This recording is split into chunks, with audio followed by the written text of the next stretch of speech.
दोस्तों, मैं संजय कुमार झा आपको अपने YouTube channel your learning school में स्वागत करता हूं।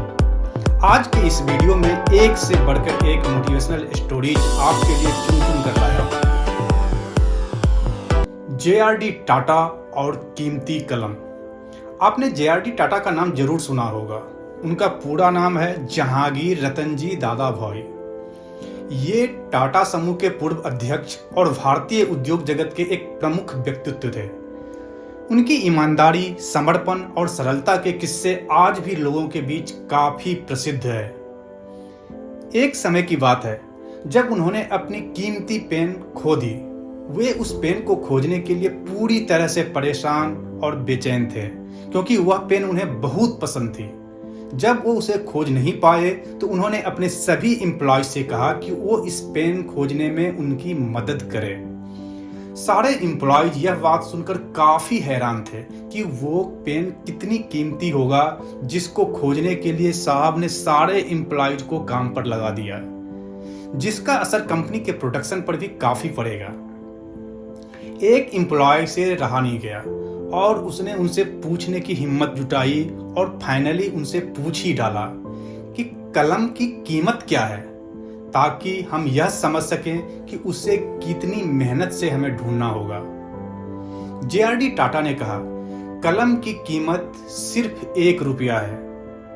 वह एम्प्लॉय अपने जेब से 1 रुपया निकाला और कहा, सर मैं आपको 1 रुपया दे देता हूं, प्लीज अब आप उस कलम के बारे में चिंता मत कीजिए। यह सुनकर JRD टाटा ने कहा, मेरी कलम की कीमत 1 रुपया जरूर है, लेकिन उसे खोने की चिंता मेरे लिए कहीं ज्यादा है, जो बहुत ज्यादा महत्वपूर्ण है। उनकी ये बात सुनकर वो एम्प्लॉय अपने आप से काफी शर्मिंदा हो गया और उनसे माफी भी मांगी। इस कहानी से हमें यह सबक मिलता है कि संसाधनों की इम्पोर्टेंस सभी सिर्फ उनकी कीमत से नहीं होती। कभी कभी एक वस्तु की आभासी कीमत उसकी वास्तविक कीमत से कहीं अधिक हो सकती है। हमें सभी संसाधनों की सही कद्र करनी चाहिए, चाहे वे कितनी ही छोटे या सस्ते क्यों ना हो। हमें अपनी चीजों की देखभाल करनी चाहिए और उन्हें सम्मान देना चाहिए, क्योंकि उनका मूल्य सिर्फ उनके दाम में ही सीमित नहीं होता। यह कहानी हमें यह भी याद दिलाती है कि जब हम किसी व्यक्ति या चीज को खो देते हैं तो हम उसकी अनुपस्थिति में उसकी असली कीमत का एहसास करते हैं। इसीलिए अपनी जिंदगी में मौजूद चीजों, संसाधनों और लोगों की कद्र करें और उनका सम्मान करें।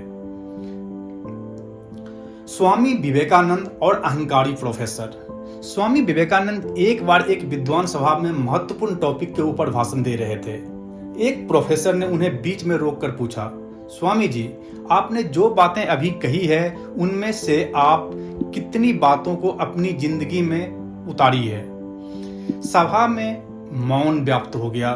स्वामी विवेकानंद ने मुस्कुराते हुए शांति से उत्तर दिया, मैंने अपनी पूरी जिंदगी अपनी बातों को जीने की कोशिश की है, लेकिन यह सच है कि हर बात को पूरी तरह से अपनाने में सफल नहीं हुआ हूं। प्रोफेसर ने घमंड से कहा, फिर तो आपका यह सब कुछ बोलना व्यर्थ है। आप खुद जिस बात पर अमल नहीं करते उस टॉपिक पर दूसरों को ज्ञान देना व्यर्थ है। स्वामी विवेकानंद ने मुस्कुराते हुए कहा, प्रोफेसर, क्या आप गणित पढ़ाते हैं?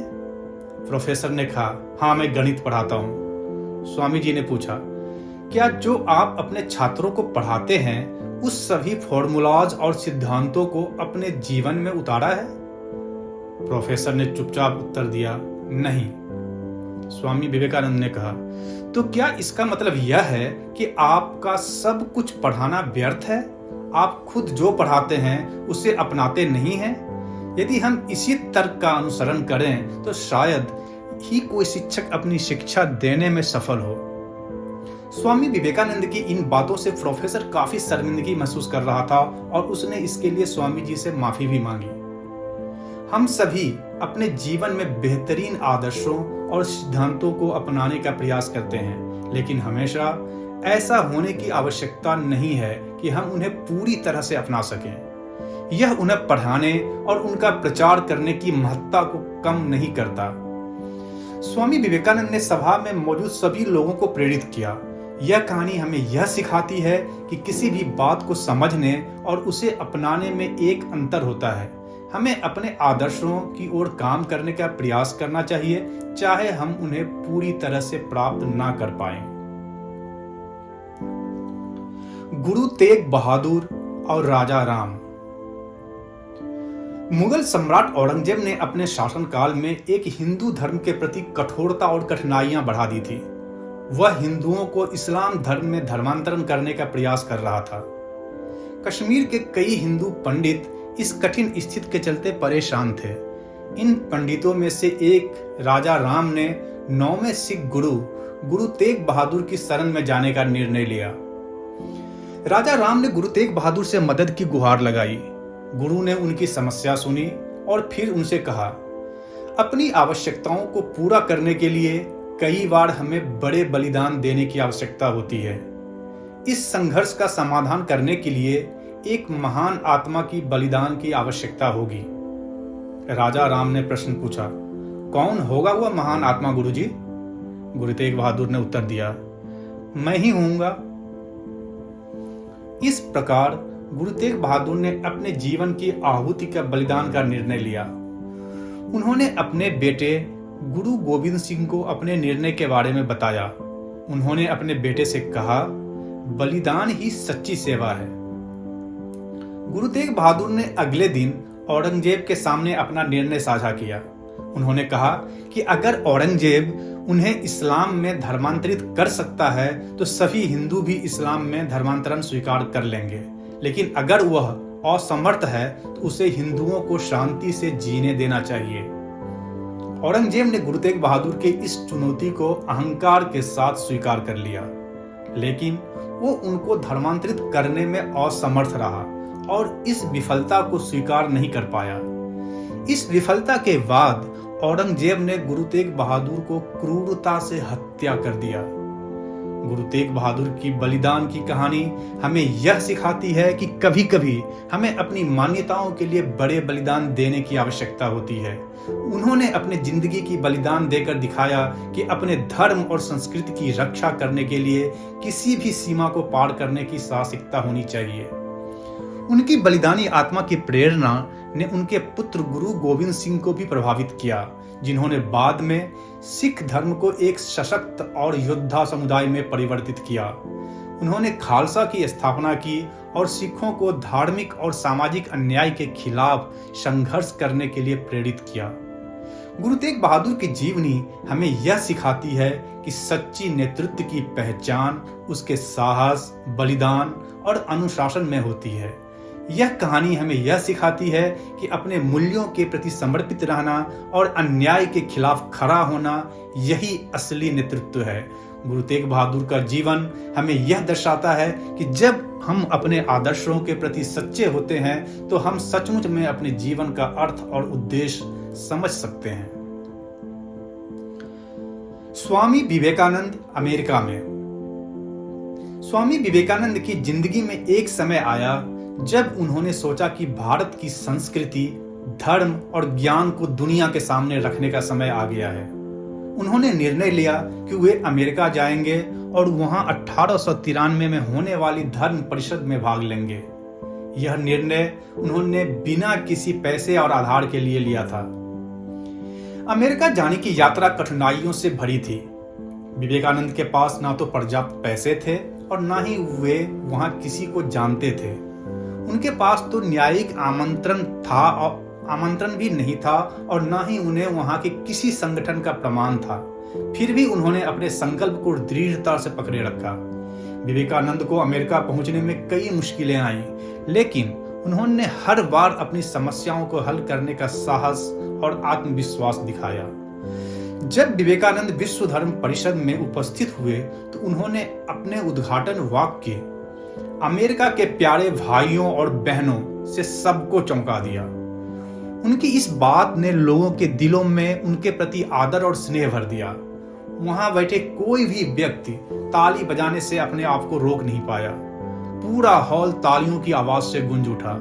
लोग एक साधारण से व्यक्ति को हैरानी पूर्वक देख रहे थे और उनका भाषण ध्यान पूर्वक सुन रहे थे। विवेकानंद ने उस परिषद में अपने भाषणों के माध्यम से भारतीय संस्कृति और धर्म की महिमा को विश्व के सामने रखा।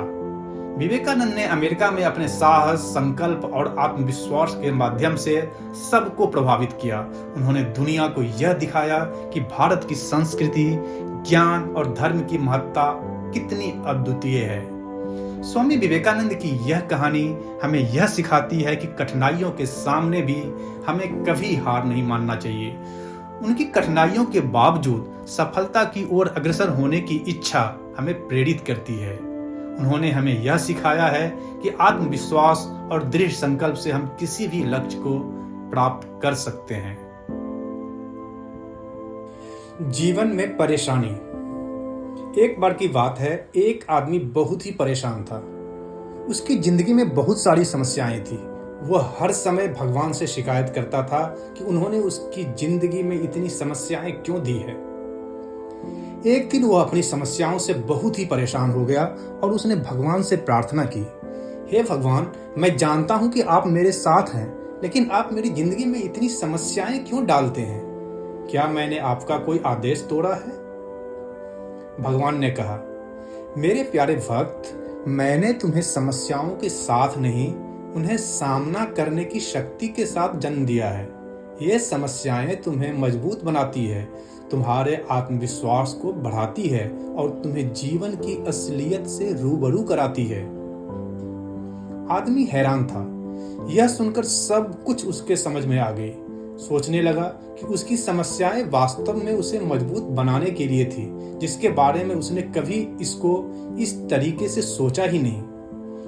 उसने फिर से अपने जीवन की कमान अपने हाथ में ली और समस्याओं को सामना करने का साहस पाया।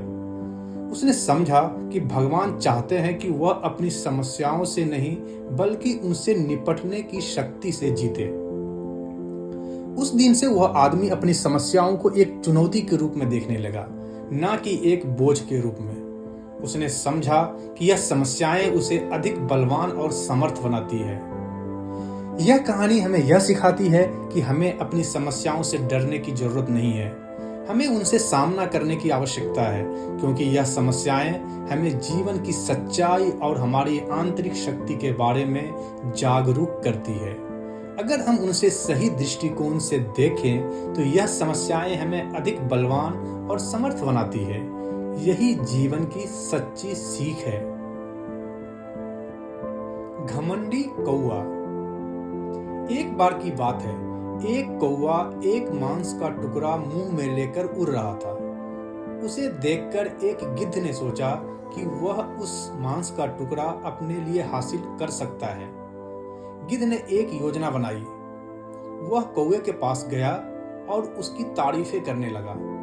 तुम तो बहुत सुंदर दिखते हो। मैंने अभी तक ऐसा सुंदर कौवा कहीं नहीं देखा। तुम्हारी चोंच, तुम्हारी आंखें और तुम्हारे पंख कितनी खूबसूरत है।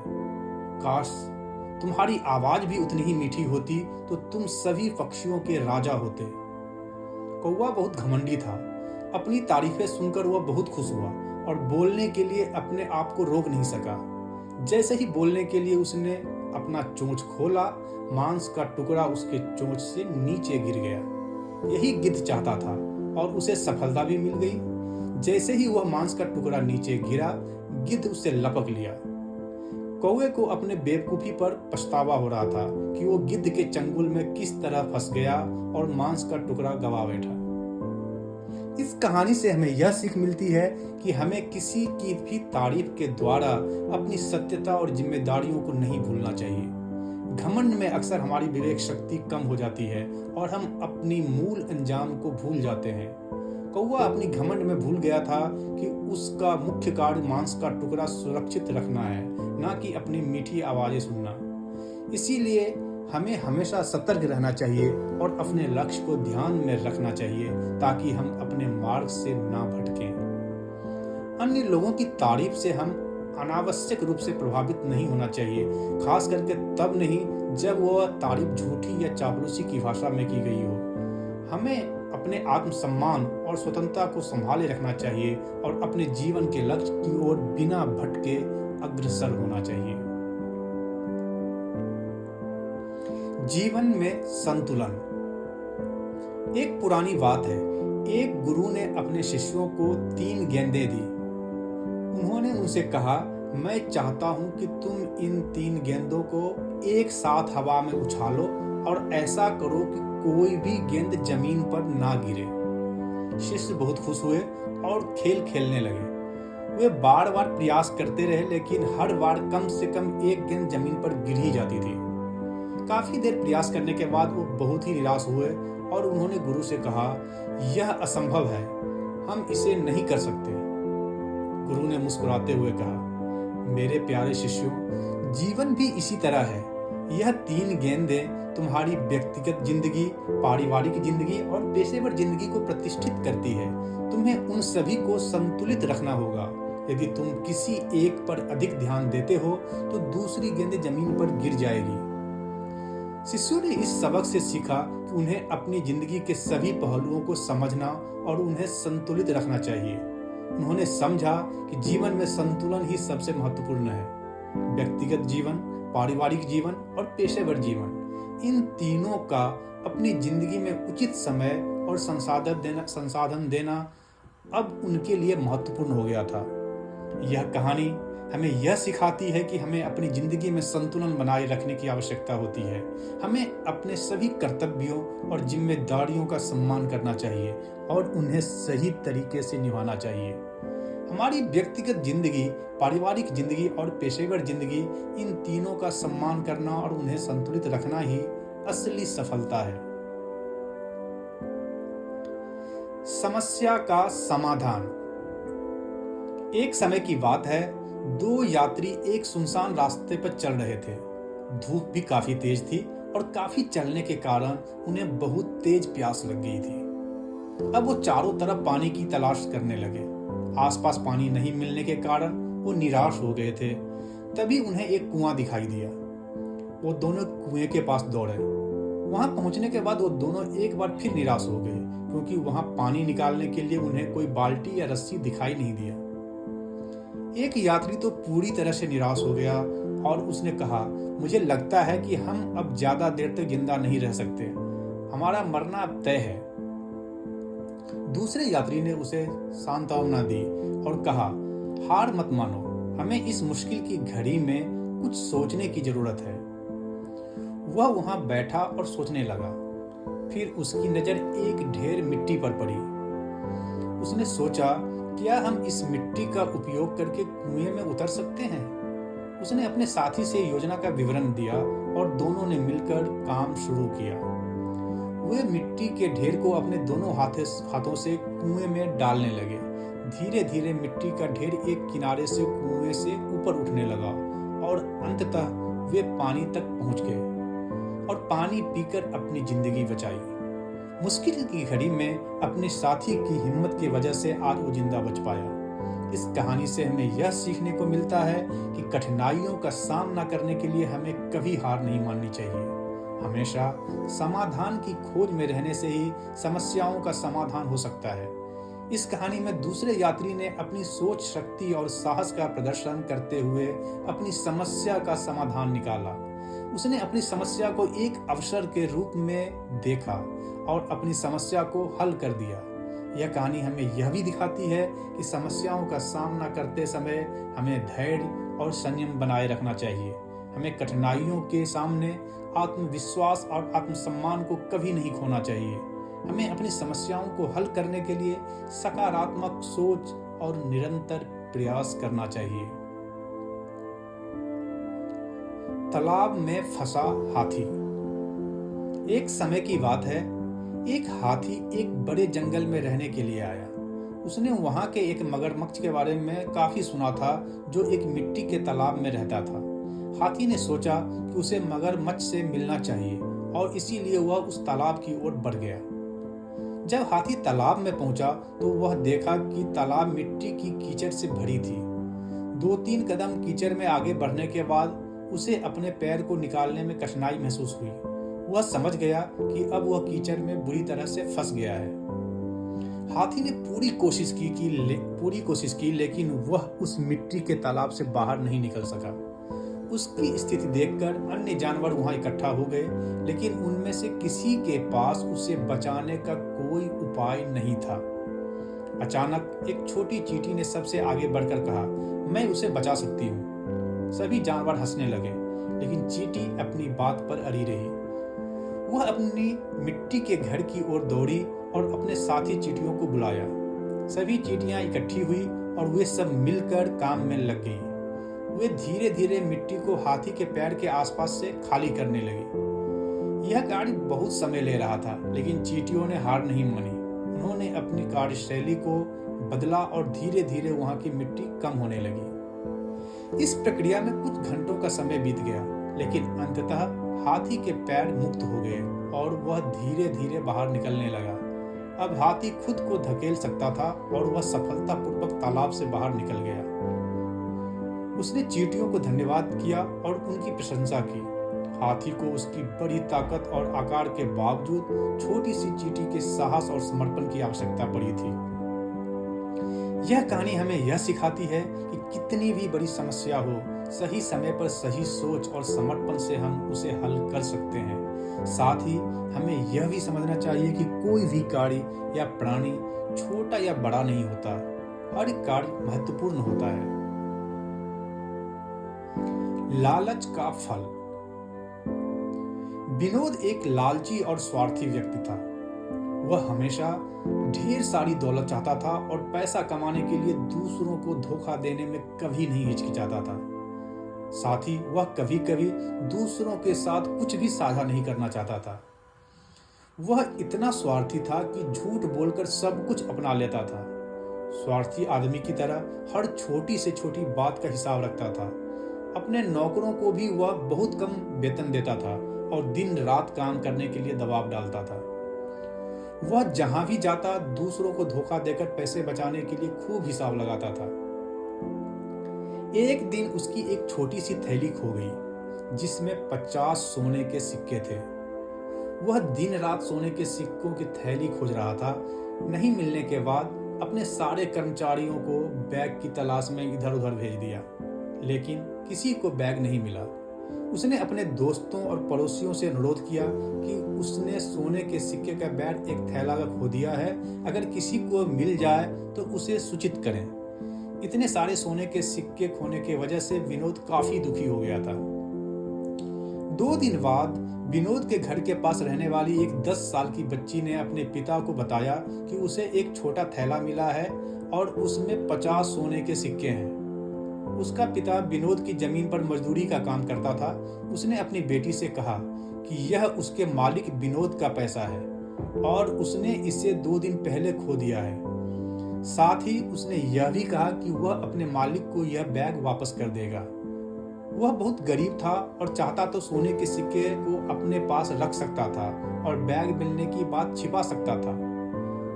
वह इतना ईमानदार था और उसे मूल्यवान सिक्के की कोई लालच नहीं हुई और इस बैग को अपने स्वामी के पास लौटाने के लिए सोचा, जबकि वह वास्तव में विनोद का कर्जदार था।